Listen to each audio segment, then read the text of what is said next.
All right, let's get to it. NBA action. You're watching Up Next with Rob Dollars, and we're gonna see what's fantastic in the NBA. And the NBA is balling to this season, y'all. Man, we got some rising teams that are making the standings look interesting, and we got the steadfast guys who, you know what I'm saying. We want to see if they can keep the mojo going, and so all around, it's just an exciting season so far. I am recording this on Tuesday, so I am able to talk a little bit about what happened on Monday. Not so much what happened on the weekend, because again, I was totally NFL focused. There were some good games. Matter of fact, I think Luka went and dropped 70, excuse me, 72. I think it was 73. Luka Magic, get it going. That's okay. All right. Well, again, I'm not gonna digress. I'm gonna just look through some of the action that was happening yesterday. Let's see. Knicks beat up on the Hornets, to be expected. Uh, Cavs beat the Clips. That's pretty big. Clips had everybody on board. Let's see. I do have a note that Paul George is playing with a little bit of a gimp, I guess. What does it say? I just wrote he's playing through pain. I think I read it said a groin injury, which, to me, this is one season. This is the one season when Paul George should be comfortable with saying, I need a game or two off. I mean, as long as the rest of your crew is there, take those days, get healthy, be right, so that you don't end up being the weak link. You know what I'm saying? And the reason that you drop games like this, because the Cavs are not completely healthy. They're still missing two of their members. They did get back. Who did they get back? Evan Mobley. They got Evan Mobley back yesterday. So that was cool that he was back on the squad. But with them missing, I think they're missing Garland and somebody else. They're missing Garland, who's major, and one other player. And so, again, they're not at full strength. The Clippers are supposed to be at full strength, and yet they took the L. I mean, listen, I got huge respect for Cleveland, for Donovan Mitchell, not Cleveland. I actually don't have any respect for Cleveland. Sorry. You guys are terrible. You're just terrible. Like, as a city, like in how y'all treat sports, y'all are terrible. I don't even, y'all have no right to expect the max from your players, because you guys are fickle. You're super. I'm sorry. I'm ranting. It's about Cleveland. It happens whenever I talk about Cleveland. I'm sorry. Anyway, like I said, Donovan Mitchell, amazing. Let's see what I wrote on him. Oh yeah, he doubled. He doubled, of course, with 28 points, 12 assists. Donovan Mitchell, he's out here. Spider-Man, get him. He got back up from Jared Allen. Jared Allen is on a double streak. He's got 6. He's up to 6 now. I think he's on 6 now with the double, and he ain't getting the trash double, at least not last night. Last night's double was real. 20 points, 17 rebounds. That's a man's double. I like that. So, I mean, clearly the Cavs came to play, and they whooped on them boys. You know what I'm saying? 108 to 118, the final score. So, okay, Cleveland. I mean, they are a scary team in the East. I'm watching out for them. There's like I said, genuine respect for Donovan Mitchell. There's some people who are like, he's all right, but he can't do it. Everybody needs somebody.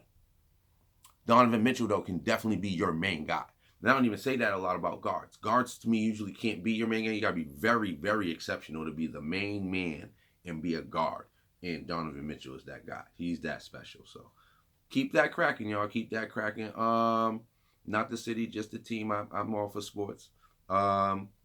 Let's see. I'm gonna jump past the next game on this list. No, I'm not. I'm fibbing. I'm gonna talk about it. The New Orleans Pelicans. They came into Beantown, and know what? We got right. Finally back on the winning track at home. You know, we had that great streak. It was broken. We actually lost 2 in a row at home. That hurt my heart. But last night, had them boys come in, and we was like, not tonight.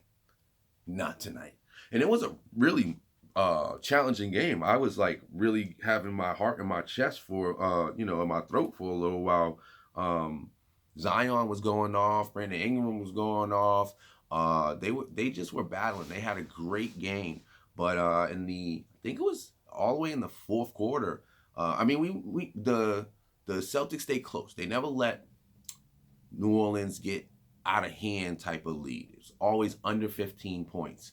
I think they might have once or twice flirted with 15, 16, but for the most part it was like 12, 11. It was very low. So it was always they was in reach, but they had the lead for most of the game. Fourth quarter, Celtics had to really mount that push to get that lead change, and then there was, a couple lead changes, but them guys came out on top, son. They came out on top, son. That's what we do. So keep it going. We had the king of fourth quarter, Jason Tatum, come drop 12 in that fourth quarter on their heads.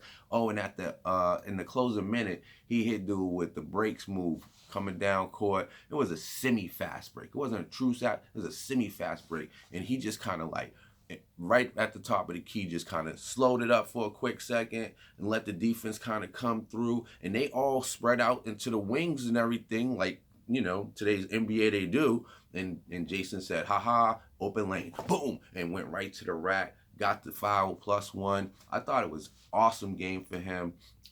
He didn't try to do overly too much with the ball handling, so the turnovers weren't stacking up or going crazy, and that's the biggest thing, really. Don't beat yourselves. Don't beat yourselves. There was a couple moments where I thought they were gonna, because we were not rebounding. I mean, we had a lead, a slight lead, and it was like I could tell the idea was don't foul. Don't foul, because fouling stops the clock and gives them an opportunity to make up points. Don't foul. But at the same time, we started sitting around and watching. There was a couple of situations where they got like 3 rebounds plus in a row in one possession. I was going crazy. Like, y'all are trying to lose now. Stop it.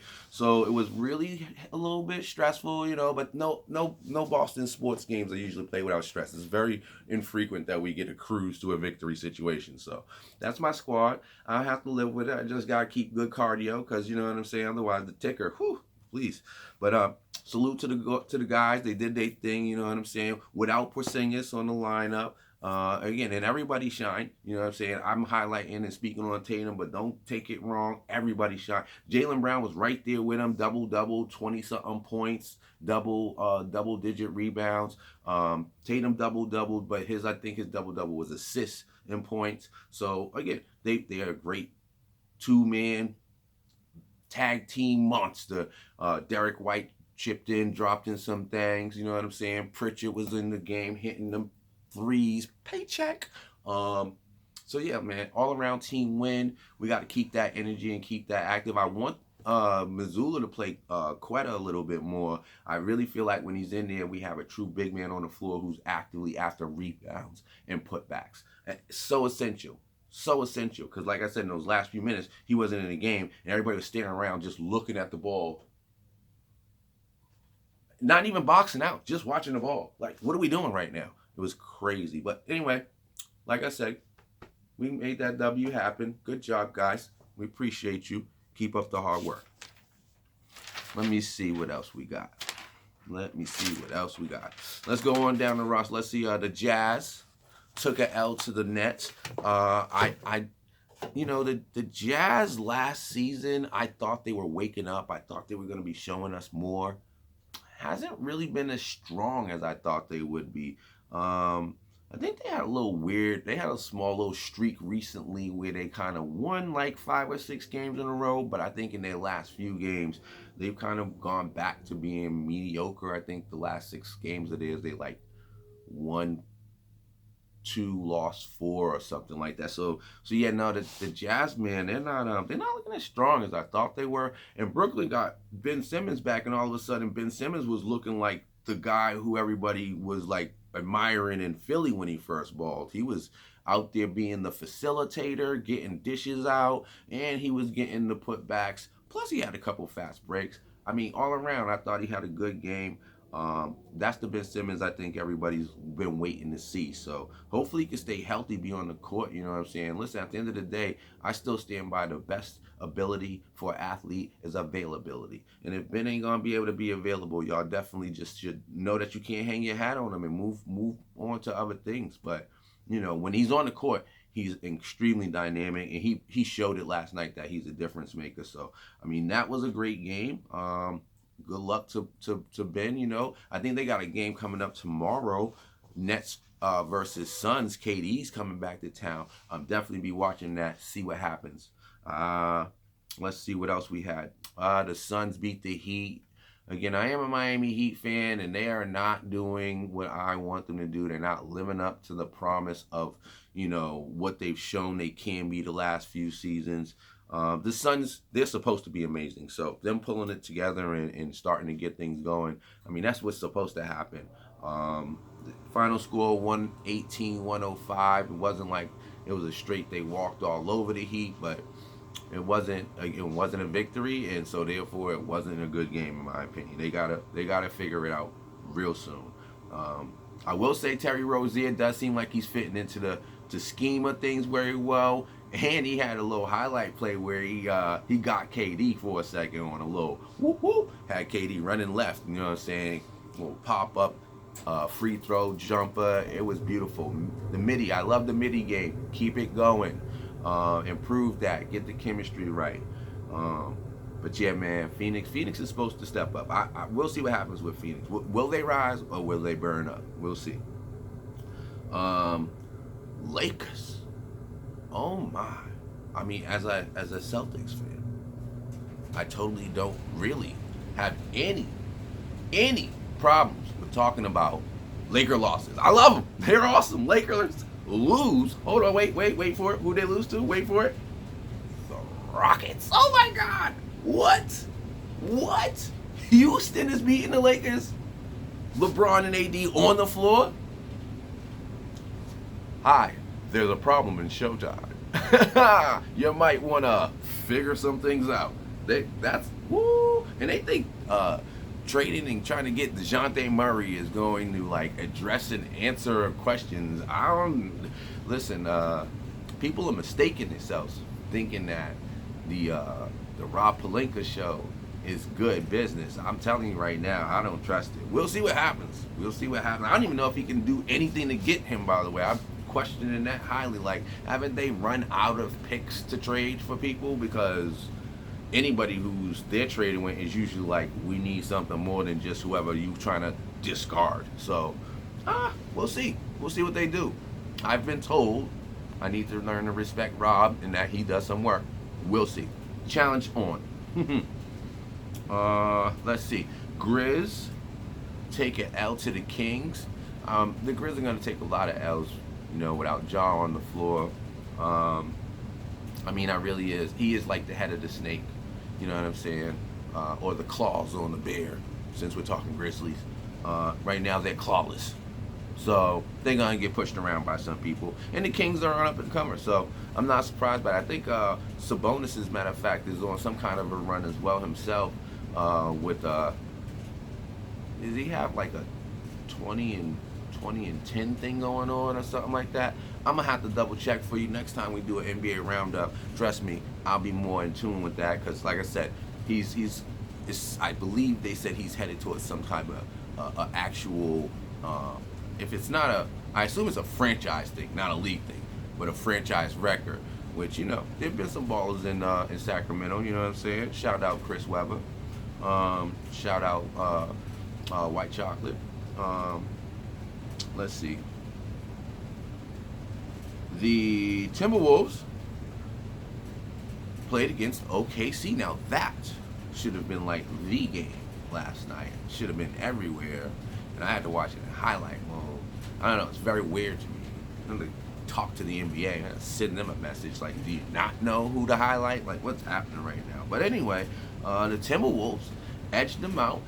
Again, I mean, Anthony Edwards is ahead of the curve right now. And he's ahead of the SGA advancement for sure. So not totally surprised. It was a magnificent game. As a matter of fact, what I would say is that this is a matchup we should plan to keep seeing being very exciting for the next, 5-6 seasons, assuming they don't do anything crazy with these team rosters. But,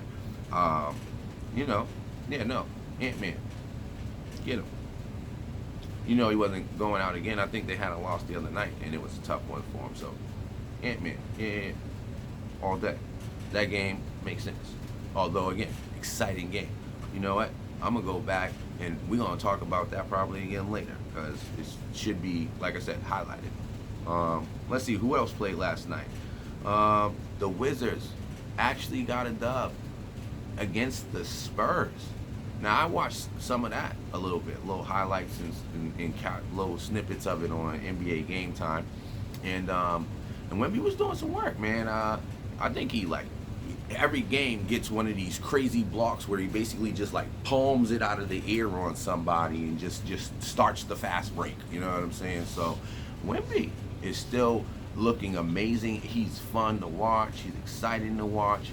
I highly recommend, if you haven't watched any Spurs games, check them out. Tune in. Wemby's making it worth watching. He got a winner's attitude.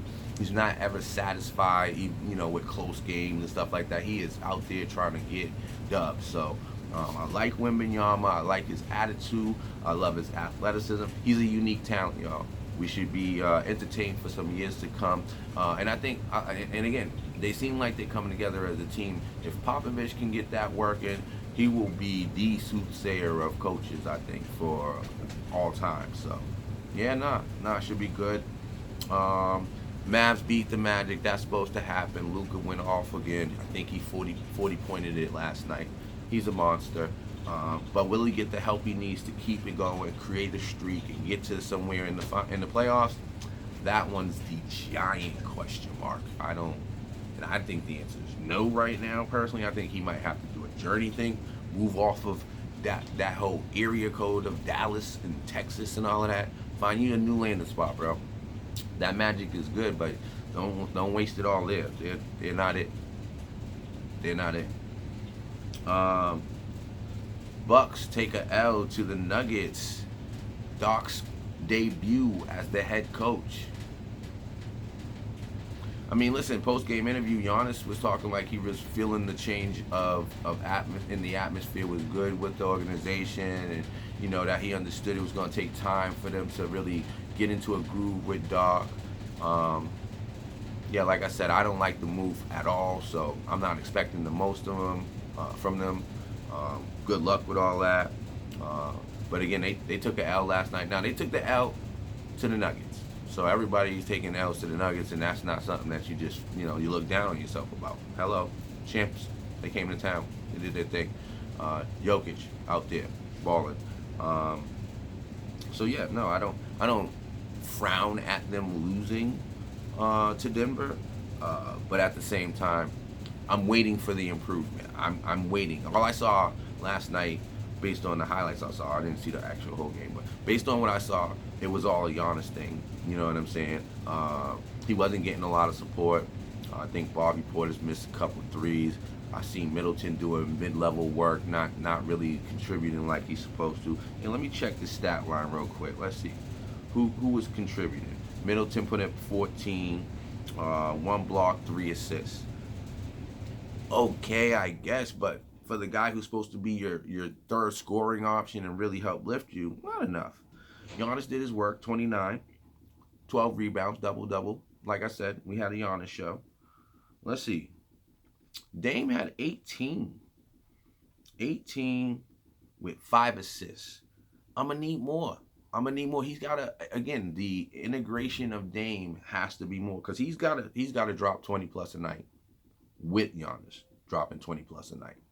They got to be on the same dynamic as Jason and Jalen, where they got to get to where LeBron and AD are right now. You know what I'm saying? Even though they're losing, those two are playing out of their mind. If Dame and Giannis can play and get 20 plus each and get at least a little support, they start winning more and more games, for real. But if they can't get that, I mean, it ain't even worth talking about. It's not worth talking about. Like I said, I'm down on the Bucks right now. We'll see if that turns around. I don't even want to say good luck because I don't like Doc. Look, I tell you. And then the last game on last night's slate, according to the little roster here, was the 76ers taking an L, which you don't hear a lot of that these days. They took an L, and you don't hear this a lot, to the Blazers. The Blazers got a dub. What? Is this upside down day? What happened? Calm down. It's okay. 76ers were not our 76ers that we know for this season. They were missing both Tyrese Maxey and Joel Embiid. You can't be missing both those guys and expect a dub from the 76ers for anybody. You know what I'm saying? For anybody. If anything, I hope this does well for the Blazers. You know what I'm saying? They have some guys who we've been waiting to see get, you know what I'm saying, opportunities to really shine. And, maybe this will be an incentive game for them, help spark them a little bit. Let's see. The young rookie. Where's the rookie's feet? No, I'm not. Scoot Henderson. Yeah, he dropped 22. Have 4 assists. Get him, Scoot. I need that from you. We all want to see you shine. So keep balling, bro. Keep brawling. Let's see. Malcolm Brogdon dropped in 24. See, but if Malcolm Brogdon is your second highest scorer, I'm not so sure what you're doing. You guys got to figure it out. And then we had Grant. Grant dropped 27. Jermaine. Yeah, I mean, I like Jermaine, but I mean, again, he's your top scorer. I don't know that you're getting the job done. I just don't know that you're getting the job done for real. We got to figure it out. Figure it out, Portland. Good luck with you. You had a lot of years with Dame. They were squandered. I mean, there were some runs, but they were squandered. So, you're at the mercy of the basketball fates. I don't know what's going to happen with Scoot. I don't know. We'll see. But yeah, the NBA is good. The NBA is fantastic. We are looking forward to All-Star Weekend coming up. February 16th through the 18th is All-Star Weekend. And again, as I was talking about in the previous episode, I actually am kind of interested to see if the guys play anything sincerely during the All-Star game, but the lineups are definitely stunning. I love the talent, and I am interested in seeing that 3-point contest. So, those other 2 events, we'll see. Whatever. I'll be around. They'll be on. Will they be interested? Who knows? But definitely 3-point contest. It's definitely 3-point, especially if Steph is in it. Oh, baby. That's going to be good. All right. Well, listen, I've eaten up enough of your time. NBA's eaten up enough of my time. I'm going to go ahead and wrap this up. We're going to move on to NFL. Stay with me.